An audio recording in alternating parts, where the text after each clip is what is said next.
दोस्तों शुरू करने से पहले डिस्क्लेमर कि वीडियो सिर्फ और सिर्फ एजुकेशनल पर्पस के लिए है, इन्वेस्टमेंट एडवाइस नहीं है। तो वीडियो को देखकर आप सीख सकते हो और इन्फॉर्मेशन को ले सकते हो। शुरू करते हैं फर्स्ट कंपनी के साथ में जिसका नाम है अनंत राज। जैसे कि आपको बताइए मेजरली इसका काम है रियल एस्टेट का, बट ये आईटी पार्क के साथ में डेटा सेंटर में भी एक्सपैंड कर रही है, जिसकी वजह से काफ़ी अभी के समय काफ़ी एक्टिव है इन्वेस्टर्स की रडार पर। यहाँ पे दोस्तों आप नोट कर सकते हैं 21,000 करोड़ का मार्केट कैप, 42 का पी रेशो है, यानी क्वार्टर 2 में इसके रिजल्ट अगर मैं आपको बताना चाहूँ तो रिजल्ट एक्सपेक्टेशन को बीट कर गए थे स्लाइटली। स्टिल कंपनी का स्टॉक अच्छा नहीं कर पा रहा है, यानी हम बोल सकते हैं क्रिटिकल लेवल पे है, क्योंकि बहुत ज़्यादा फोकस है एआई कंपनीज को लेकर सेलिंग के अंदर। बिकवाली में यूएस के मार्केट की बात करें तो आप देख सकते हैं वहाँ पे भी काफ़ी बिकवाली हुई थी पिछले हफ्ते, और एनवीडिया के रिजल्ट आने वाले हैं नेक्स्ट वीक, तो काफ़ी ज़्यादा एक्टिव यहाँ पे इन्वेस्टर्स हैं इन कंपनीज को लेकर। अब देखिए एक न्यूज़ है जिसका इम्पैक्ट होगा कल के दिन कंपनी के स्टॉक के प्राइस में। न्यूज़ काफ़ी अच्छी है कि कंपनी इन्वेस्ट करेगी 4500 करोड़ यानी 4500 करोड़ आंध्र प्रदेश के अंदर नए डेटा सेंटर और नए आईटी पार्क बनाने के लिए। ये आप यहाँ पे नोटिस कर सकते हैं कि इसकी वजह से तकरीबन तकरीबन 8,500 यानी 8,500 जॉब्स डायरेक्टली और 7,500 इनडायरेक्टली क्रिएट होगी, और ये one of the largest technology link job creation है स्टेट के अंदर। तो इसकी वजह से हम समझ सकते हैं कि काफ़ी बड़ा इन्वेस्टमेंट ये कंपनी करने वाली है। कैसे इम्पैक्ट हो सकता है कल के दिन स्टॉक के प्राइस में? ऑब्वियसली थोड़ा सा पॉजिटिव होना चाहिए, लेकिन बहुत बड़ी तेजी आने की संभावना कम होती है, क्योंकि कंपनी को ऑर्डर नहीं मिला है।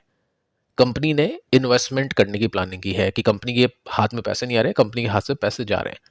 और ये जो बड़े बड़े इन्वेस्टमेंट होते हैं ना, ये ऑलरेडी कंपनी बता चुकी होती है कि हम एक साल में इतना इन्वेस्टमेंट करेंगे इंडिया के अंदर, तो उसी में से ये पार्ट आता है।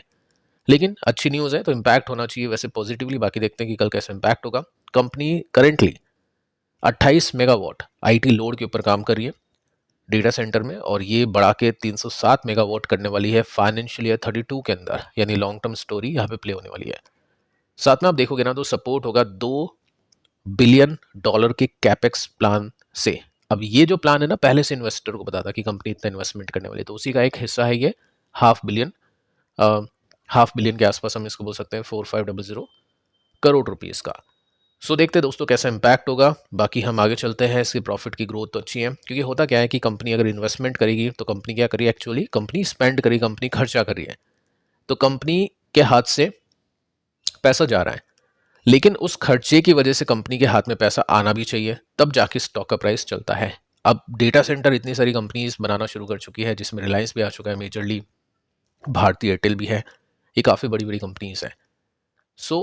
कंपटीशन बहुत ज़्यादा बढ़ने वाला है, तो इन्वेस्टमेंट तो काफ़ी सारी कंपनीज करेगी, लेकिन उस इन्वेस्टमेंट से पैसा काफ़ी कम कंपनीज निकालेगी। तो वो चीज़ आपको चेक करनी है और उसके हिसाब से आपको आगे बढ़ना है।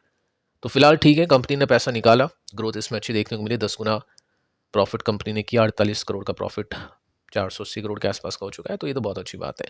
प्रॉब्लम देखिए कहाँ पे है, प्रॉब्लम यह है कि एफआईएस ने बिकवाली की है। ये आप डेटा देख सकते हैं, ये बिल्डिंग छोटी है, यानी एफआईएस ने माल बेचा, डीआईएसपी बिकवाली कर रहे हैं। खरीदा पिछले 3 क्वार्टर में किसने है, नॉन इंस्टीट्यूशन यानी पब्लिक ने। तो पब्लिक ने इसमें बाइंग किया, 23% के स्टेक पब्लिक के पास में है, 10% और 5% के स्टेक एफआई और डीआई के पास में है। तो ये बस एक छोटी सी प्रॉब्लम है।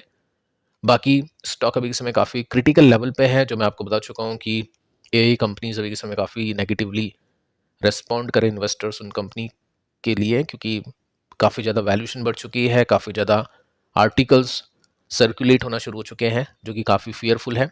साथ में एनवीडिया के रिजल्ट आने वाले हैं अगले हफ्ते, तो उससे पहले प्रॉफिट की बुकिंग ऑब्वियस होगी, क्योंकि आपको बताइए कि रिजल्ट आने की खुशी में जब स्टॉक चलते हैं तो उसको एक्सपेक्टेशन वाली तेजी बोलते हैं, ठीक है, उसमें तेजी बनती है। तो रिजल्ट आने Q3 है या Q2 है, उसमें आने से पहले इन्वेस्टर्स अपने प्रॉफिट को बुक करता है। स्टॉक अभी के समय अपने सपोर्ट के आसपास है, लेकिन कल के दिन हमने डिटेल में बातचीत की थी 3 कंपनीज को लेकर, नेटवेब है, अनंतराज है, ओरिएंट है। तो कल के दिन का वीडियो आप देख लेना, उसके अंदर आपको ज़्यादा क्लैरिटी में चीज़ें मिलेगी।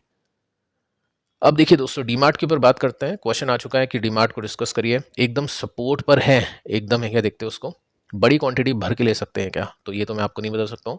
बाकी हाँ, स्टॉक अगर डिफेंसिव है, नंबर्स अच्छे आ रहे हैं और स्टॉक अपने मेजर सपोर्ट पे है, वीकली चार्ट के सपोर्ट पे है, तो डेफिनेटली वहाँ पे बल्क बाइंग की जा सकती है। अभी हम इसकी सिचुएशन को देखते हैं कि कंपनी 96 के पी पर है, 3 लाख करोड़ से थोड़ा सा नीचे का मार्केट कैप इसका। रिजल्ट कैसे गए, उसको आप देखोगे तो आपको पता चलेगा कि रिजल्ट अच्छे नहीं थे। Q2 के रिजल्ट आने के बाद में स्टॉक 2% के साथ में ड्रॉप हुआ था। रिजल्ट हमने एक्सपेक्टेशन के साथ में मैच भी किया था, अच्छे नहीं लगे अपने को, ठीक है। साथ में जब यहाँ पे अपडेट आई थी कंपनी की सेल्स की, तो भी स्टॉक 3% के साथ में लुढ़का था। तो मोटा मोटी हम बोल सकते हैं रिजल्ट अच्छे नहीं थे। ग्रोथ अगर आप देखोगे तो 4% के साथ में ग्रोथ थी ओनली सेल्स में, प्रॉफिट में सेल्स में 15% के साथ में ग्रोथ थी, यानी मार्जिन्स की प्रॉब्लम अभी भी कंपनी में है। बड़ी बात दोस्तों यह है कि कंपनी का मैनेजमेंट कोई भी गाइडेंस नहीं दिया है, मतलब मैनेजमेंट की तरफ से ऐसा कुछ नहीं बोला कि नेक्स्ट कुछ क्वार्टर में मार्जिन्स को इंप्रूव कर लेंगे, हम ये स्टेप्स ले रहे हैं, ऐसा कुछ नहीं है। तो इस इट मीन्स हम बोल सकते हैं ये नेगेटिवली देखा जाएगा। सो पॉइंट ये है कि कंपनी का स्टॉक यहाँ से ऑल टाइम हाई जाना तो मतलब अभी के लिए तो इम्पॉसिबल है, मतलब ऐसे रिजल्ट के बाद में तो नहीं जाएगा, ठीक है। लेकिन पैसे कमाने हैं तो पैसे बनते हैं, सपोर्ट टू रेसिस्टेंस प्ले करने में पैसे बन जाते हैं, ठीक है। सो वो कैसे कर सकते हैं, जैसे आपने यहाँ पे देखा कितने पैसे बने, 46% के गेन्स यहाँ पे मिले इस छोटी सी तेजी में, और छोटी छोटी तेजियों को देखें तो 25% की गेन मिले। फिर यहाँ से अगर हम इसको कैलकुलेट करें तो फिर ये कितना था, ऊपर से 51% का गेन मिला, यहाँ पे छोटा सा 21% का गेन मिला। तो देखते हैं स्टॉक अभी कहाँ पे है। सो ये जो चार्ट है ये डे चार्ट है। डे चार्ट के अंदर आप देखोगे तो डे कैंडल है और इसके अंदर स्टॉक अभी अपने एग्जैक्टली तो सपोर्ट पे नहीं है, लेकिन हाँ आने की कोशिश कर रहा है। ये लाइंस आप बना सकते हैं, फिर आपको पता चलेगा कि स्टॉक अपने सपोर्ट पे है या नहीं है। इसको थोड़ा सा डिटेल में देखना तो स्टॉक अभी डाउन ट्रेंड में है। अब देख सकते हैं पैटर्न कैसा है, इस तरह से स्टॉक नीचे ही आने की कोशिश कर रहा है। सो देखते हैं यहाँ पे सपोर्ट पे बेस बनता है या फिर नहीं। ये जैसे आप लाइंस देख रहे हैं यानी सपोर्ट से बाइंग की लाइंस है, ये ब्रेकआउट है। सो ऐसा कुछ पैटर्न बनेगा और अपने रेसिस्टेंस तक कम से कम पहुंचने की कोशिश करेगा, तो 15% का यहाँ पे गैप देखने को मिल जाता है। तो इस तरह से आप स्टडी कर सकते हैं इस कंपनी के ऊपर। अब देखिए दोस्तों, आते हैं किसने एक इंटरेस्टिंग क्वेश्चन किया कि अभी जो पूरे वर्ल्ड में वॉर काइंड ऑफ सिचुएशन है, तो ट्रंप जैसा पागल व्यक्ति ऐसे टाइम में जब अ, सारे बैंक्स गोल्ड खरीद रहे हैं, चाइना गोल्ड खरीद रहा है, तो मुझे लगता है कि गोल्ड इज बेस्ट, सेफेस्ट है, ग्रो भी करेगा। सो हमें एसआईपी में अभी गोल्ड कंटिन्यू बाय करना चाहिए, मतलब ऐसा बोला गया है, ठीक है। तो इसको लेकर एक बार अपन डिस्कशन कर लेते हैं। देखो जब भी कुछ होता है ना, जब भी कुछ अपने को तेजी दिखती है किसी भी सेगमेंट के अंदर, गोल्ड हो या कोई स्टॉक हो या कुछ भी हो, तो दिमाग खराब हो जाता है अपना, कि अपन ये सोचते हैं कि वो तो चलता ही रहेगा, वो गिरेगा नहीं, ठीक है। तो थोड़ा सा फिर अपने को रिमाइंड करना होता है कि पहले भी ऐसा हुआ है क्या। कोविड-19 की बात कर लेते हैं। यहाँ पे हमने देखा कि आईटी कंपनीज के स्टॉक्स बूम कर रहे थे। उसके पीछे भी जैसा भी ये रीज़न है, ट्रंप है, चाइना ही है, उस समय भी रीजंस थे काफ़ी सारे कि अब वर्क फ्रॉम होम होना शुरू हो चुका है। लॉकडाउन हट भी गया तो पता चल गया कि वर्क फ्रॉम होम से भी काम चलेगा, तो पैसा बचेगा। दुनिया ने ये देख लिया कि ऑनलाइन एक्टिविटी से भी काफ़ी सारे काम हो सकते हैं, तो उसके हिसाब से काफ़ी सारी वेबसाइट्स बनेगी, काफ़ी सारे स्टार्टअप्स आएंगे, तो अल्टीमेटली आईटी कंपनीज की डिमांड बढ़ेगी। वैसा हुआ भी, कुछ कुछ कंपनीज ने अच्छे प्रॉफिट्स भी निकाले। स्टॉक के प्राइसेस की बात करें तो यहाँ पे आप देख सकते हैं एक ही साल में 100 से लेकर 400% तक स्टॉक चल गए थे। कुछ स्टॉक्स के नेम्स अगर हम देखें जो अभी बर्बाद हो चुके हैं, हैप्पीएस्ट माइंड टॉप परफॉर्मेंस था उस समय का, 200% का गेन दिया था एक साल में, पैसा 3 गुना किया था। ब्राइटकॉम आप देखोगे तो अभी इसकी धज्जियां उड़ चुकी है, 200%, 300% उस समय चला था, 3-4 गुना हुआ था। तो ये सब चीज़ें आपको देखनी है कि हमेशा आपको ब्लाइंडली नहीं देखना है प्राइस एक्शन को, चीज़ों को थोड़ा सा पॉजिटिव और नेगेटिव के बीच में जो रवैया होता है ना, उसके हिसाब से देखना चाहिए। अनबायस हम इसको बोल सकते हैं। सो यहाँ पे आपको क्या देखना है, पॉजिटिविटी आपने देख ली, ट्रंप ये सब चीज़ें मान गए।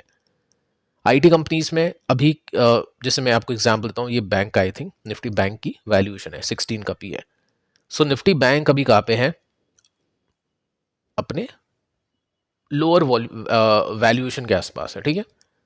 अब ये आपके सामने निफ्टी आईटी है, 25 का पी है। पहले क्या होता था, दोनों का साथ साथ होता था पी, इसका 16 है तो उसका भी 16 होता था। जैसे अगर मैं आपको निफ्टी आईटी का ये पी रेशियो का चार्ट दिखाऊं, तो जहाँ पे बैंक यहाँ पे है 15-16 में है ना, ये 15-16 आप यहाँ पे देख सकते हैं। अब जो पुराने इन्वेस्टर उसको आइडिया होता है, जैसे कोविड में आपने ये देखा, ये सब 15-16, बैंक भी 15-16 पर हुआ करते थे, बट अभी के समय कितना है, 25 है। कितना चला गया था, 40 चला गया था। सो ये जो हमने देखा एकदम से यहाँ से री रेटिंग, अब कंपनी वैसे रिजल्ट नहीं दे पा रही है तो स्टॉक इतना कुछ खास नहीं कर पा रहे हैं। आप देख सकते हैं यहाँ पे 131% की तेजी मिली बुल मार्केट के अंदर, उसके बाद में 17 की बुल मार्केट के अंदर 81% की तेजी मिली, और इस बुल मार्केट के अंदर 250% की तेजी मिली, जो कि ज़्यादा थी, जितना वैल्यू थी उससे ज़्यादा थी। तो फिर उसके बाद में क्या हुआ, उसके बाद में अभी तक वो जो कोविड के बाद में जो बुल मार्केट का हाई था उसको क्रॉस नहीं कर पाया, जबकि बैंक्स वहां से निकल चुके हैं।